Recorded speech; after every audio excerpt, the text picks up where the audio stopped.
খেতে দে আমাকে, আমি নাহলে তোকে ছাড়বো না। দাঁড়া পাগল, তুই আমার সাথে বেয়াদবি করছিস? তোর পেটে ক্ষুধা তাই না? পাগলের বাচ্চা, যা এখান থেকে।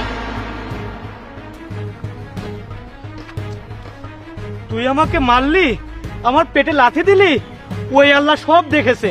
আমার পেটে লাথি মেরেছিস না, আল্লাহ বিচার করবে। তুই যা।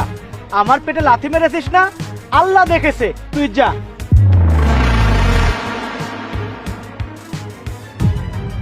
পাগলের অভিশাপে একে একে আমার সবকিছু শেষ হয়ে গেছে। বাবার ব্যবসা একের পর এক নষ্ট হয়ে গেল। টেনশনে আমার বাবা হার্ট অ্যাটাক করে মারা গেছে। তারপর আমার স্বামীর ব্যবসাও ক্ষতি হতে শুরু করলো। তারপর আমার স্বামী আমাকে ডিভোর্স করে দিয়েছে। আমার বাবার ব্যাংকে অনেক টাকা লোন ছিল। লোনের দায় আমার বাবা যা কিছু ছিল সবকিছু ব্যাংক নিলাম করে নিয়ে নিয়েছে। তারপর আমি রাস্তায় এসে দাঁড়ালাম। আমার আর কিছুই করার ছিল না। এখন আমি কাজের মেয়ে। আমার অহংকার আমাকে শেষ করে দিয়েছে। অপু, এখন তুমি